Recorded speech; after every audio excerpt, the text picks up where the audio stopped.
кінець!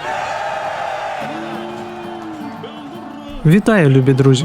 Ви на каналі Art7. Сьогоднішній ролик буде присвячений грі Dwarf Fortress. Взагалі я хотів більше пограти в Elden Ring, а він жере просто безмежну кількість енергії, зараза. Тому грав цей симулятор-генератор тексту, щоб потім розповісти про гру більш детально. Однак часто з'являлись думки, нафіга знімати гайд по найскладнішій грі на планеті. Хто в це взагалі грає?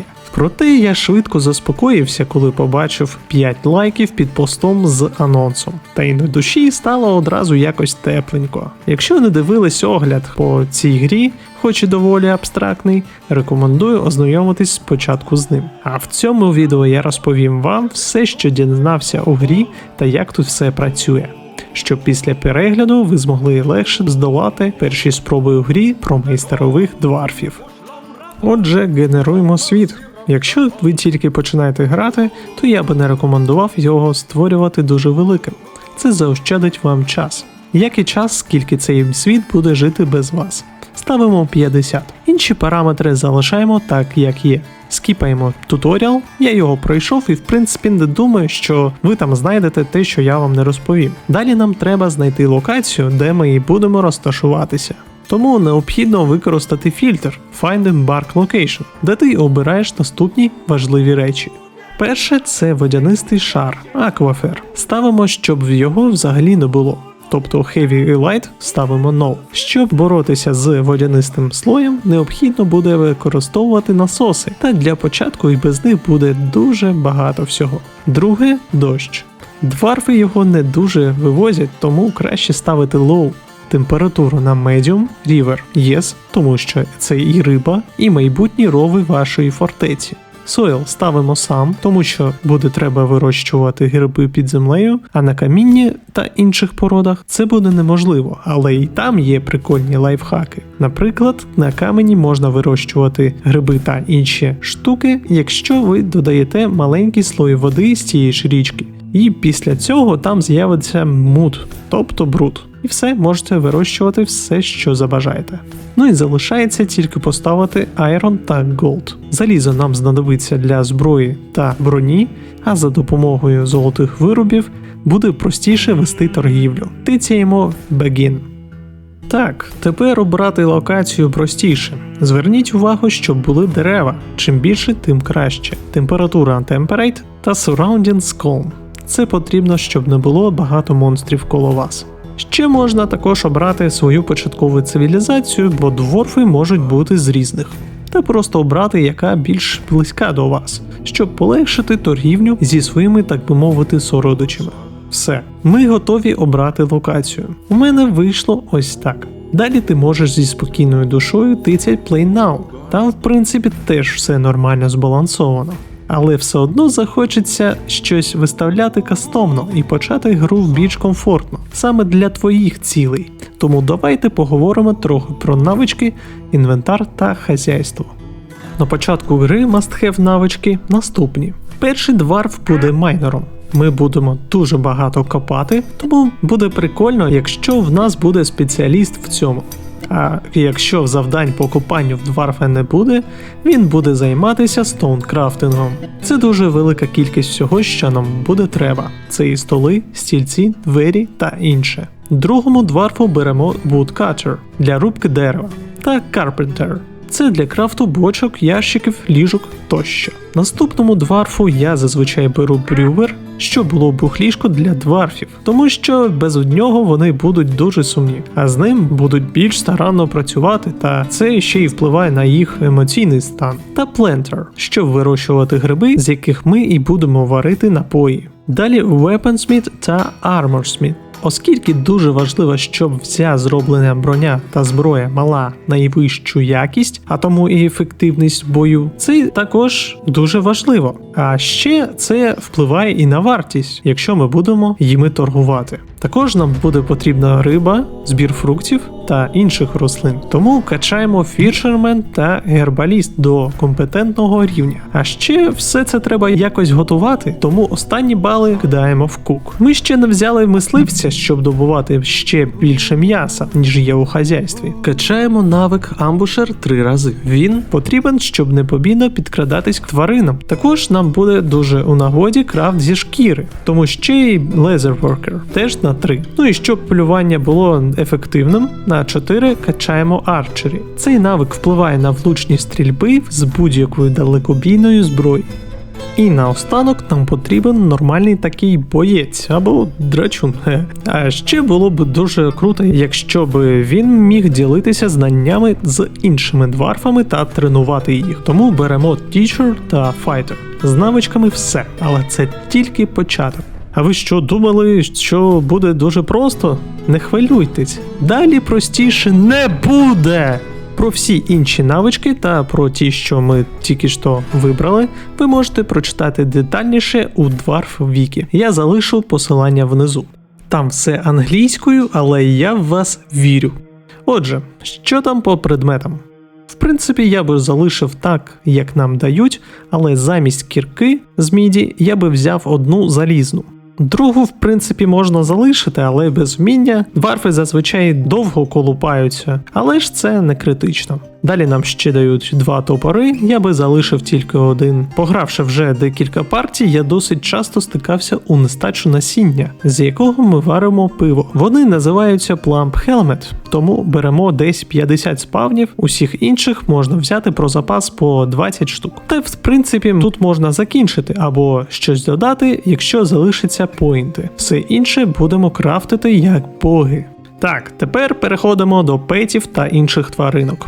Беремо по парі собак та котиків, але будьте з ними обережні, бо їх може наплодитись, ой, мама дорога. Та лам теж пару. Лами нам дадуть вовну та молоко. Молоко дварфи не п'ють, адже починають пити бухло з ранніх років життя, а сир під пивко заходить аж бігом. Ще у нагоді буде шкіра та м'ясо, тож можна взяти козликів, вони ж одну пару. Вони досить непогано розводяться та будуть корисні. Також беремо одного півника та кур, скільки нам хватить на поінти. Можна, в принципі, семян трохи менше, так, більше кур взяти, або додати більше коз, щоб було простіше їх розводити. Що ж, тепер ми готові покоряти цей світ. Можете засейвити цей шаблон, щоб потім коригувати під себе. Це теж дуже інтересно і впевнений, у вас теж знайдуться свої ідеї. Тицяємо Embark. Нарешті починається гра. Отже, давайте нарубаємо дерева для ліжок і діжок та створимо декілька окремих зон для тваринок. А ще мені пощастило. Яків вже є пара, хоч ми їх на початку не брали, тому зможемо їх пострігати та розводити. Яків треба назначити на окреме пасовище, тому що вони ще ті недожери, та трава дуже швидко закінчується. Далі викопуємо сходи. Там будуть наші перші майстерні та склад. Збираємо всі рослини, які нас оточують, вони підуть у їжу та, якщо пощастить, задля спиртних напоїв. Назначаємо складську зону, потрібно обрати фільтр для того, що ми будемо тут зберігати. Я раджу виключити каміння та дерево. Дварфи дійсно потужні хлопці і, будучи перекинутим на землю, стікаючи кров'ю, можуть відбивати удар від громадного рогатого скорпіона. Засновано на реальних подіях. Валуни все одно дуже важкі. Та цим займемось чуть пізніше. Далі ставимо майстерню столяра Carpenter Workshop. Коли ти щось будуєш, гра тобі дає можливість обрати матеріал. Але нам зараз це не важливо. Та і рідких матеріалів в нас просто ще немає. Тому можна обрати просто Use Closest Material, щоб швидше все в нас пішло.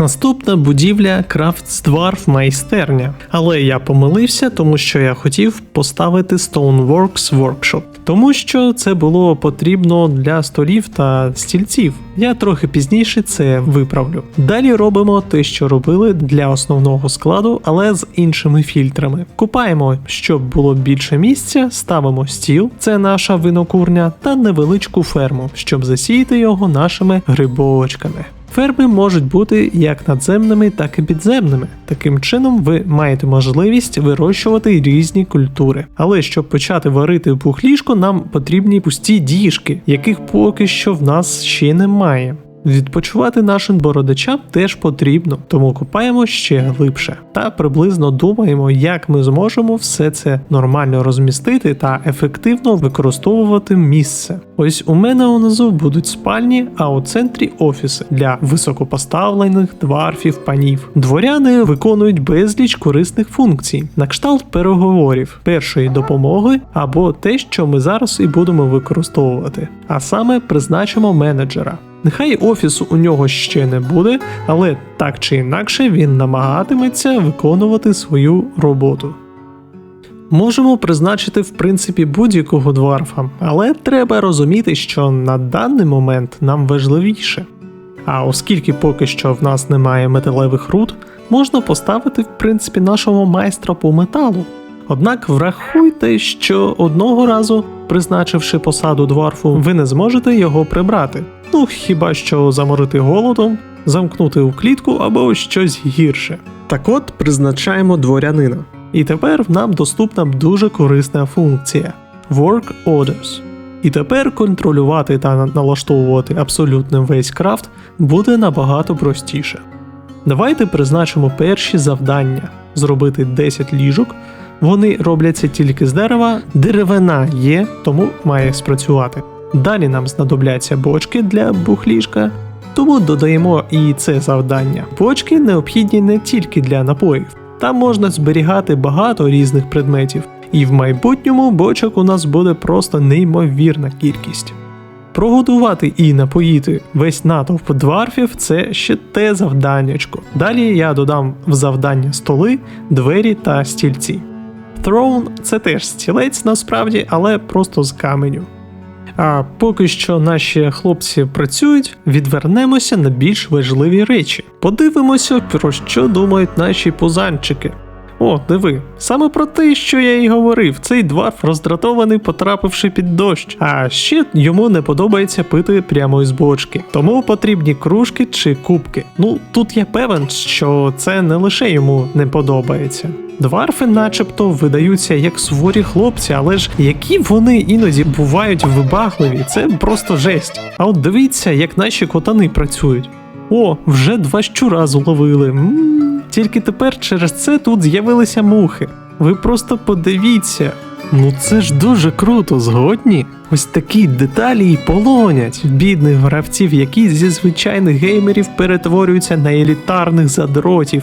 Я не знаю, як ви, але мене подібні деталі прям заводять. Загалом для цих справ треба ще і ліжка поставити. Та не для тих справ, про які ви подумали. Дварфам теж треба якось робити нових дварфів. Щоб не ставити щоразу ліжко по-новому, можете клацнути на чекбокс Keep Building. І тепер у нас почали з'являтися свіженькі барила, тож давайте заповнювати їх зцілюючою рідиною.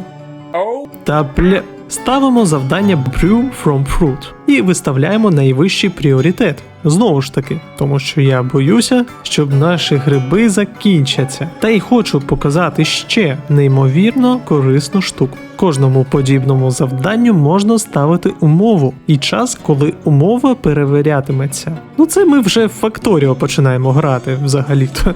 Автоматизуємо процеси. І це завдання, наприклад, буде виконуватися щодня, якщо пиття у нас менше 50. Як і наступне, що ми додаємо про всяк випадок, якщо фруктів у нас не виявиться. А ось за допомогою цієї кнопки ви можете налаштовувати, як часто перевірятиметься ця умова – щодня, місяць, сезон або рік. Ще дуже корисно буде заборонити вживати в їжу наші цінні грибочки. Я вже, напевно, задовбав вас із цими грибами. Ну, це через те, що я не раз стикався з цією проблемою, тому постійно о неї говорю. Це можна зробити на цій вкладці. Так, а тепер виправляємо помилки. Я помітив, що трони і столи не з'являються на складі. Значить, ймовірно, щось тут не так. Тож будуємо Stoneworkers майстерню і пару слів про склад. Тут ми можемо виставляти максимальну кількість ящиків бочок та тачок. Тачки потрібні, щоб, я думаю, це і так ясно. Щоб навіть на милицях без обоїх ніг дворф би обігнав будь-яку Феррарі. І так, милиці нам будуть ой як потрібні. Дварфи дуже люблять втрачати пальці та інші кінцівки. А ось за допомогою цих повідомлень можна зрозуміти, чого нам не вистачає для проведення різних робіт. От і відразу видно, що фруктів в нас немає, а так само немає і non-economy каменю. Що це таке? А ось що. Заходимо у вкладку Labor та Stone Use. Тут є опис кожної гірської породи і навіщо вони потрібні. І власне нам потрібні камені, які бажано не потрібні для інших більш корисних цілей. Тому давайте просто копнем трохи нижче. Все, ось наш перший столик. Уху-ху!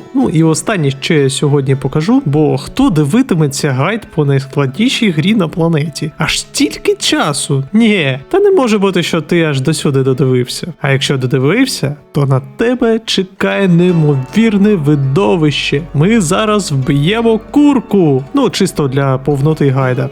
Або просто так. Для цього нам потрібна майстерня м'ясника, він же Butcher, як і Tanner, для того, щоб обробити шкіру. Заходимо сюди, обираємо Pets Livestock, знаходимо курку та тицяємо Butcher. Зараз дворф візьме курку, перенесе її до Butcher's Workshop і цюкне її один раз по голові.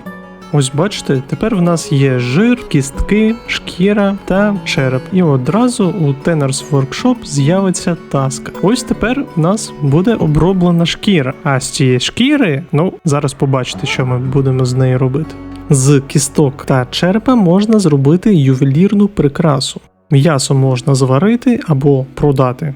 Вам ніхто не заважатиме бути фермером та розводити купу тварин, а потім просто продавати м'ясо. Чому ні? А з шкіри ви зараз побачите, що ми будемо робити. Маленької шкіри курки. Так, в цій грі можна з кількох курячих шкур зробити сагайдак або бурдюк для води. І не просто бурдюк для води, а аж цілі 3 бурдюки для води. Чому ні? Якщо ви досі не здивовані, я не знаю, що ви тут взагалі робите. Бурдюки, до речі, будуть потрібні для наших солдатів, щоб браві дварфи могли патрулювати або тренуватися, не відволікаючись. І нарешті збудуємо кухню, щоб цю курку приготувати. А також для того, щоб витягти з неї жир для майбутнього мила. В принципі, це все, що я хотів сьогодні розповісти. І я не знаю, як ви, а я грі ставлю 10 курячих бурдюків для води з 10. Та скоріше за все буду продовжувати грати. Для мене цей відос вийшов дуже незвичним. Такий собі посібник для рядових хардкорщиків. Або для тих, хто все-таки захоче пограти в дварфів та на кінець викине цю дурну ідею з голови. Дякую за перегляд. Буду дуже радий, якщо поставите палець вгору, якщо знайшли відео інтересним. Та удвічі, якщо підпишетесь на канал. Це дає мені мотивацію робити більше роликів і покращувати їх якість. Пишіть у коментах, якщо не згодні з моїми думками, або чому все-таки почали та граєте в Dwarf Fortress. Приєднуйтесь до телеграм-каналу, який я нещодавно створив, та до Дискорду. На цьому все. Допомагайте один одному та Україні в цей складний час. Бажаю удачі і тільки креативних та цікавих вам ігор. Побачимося у наступному випуску.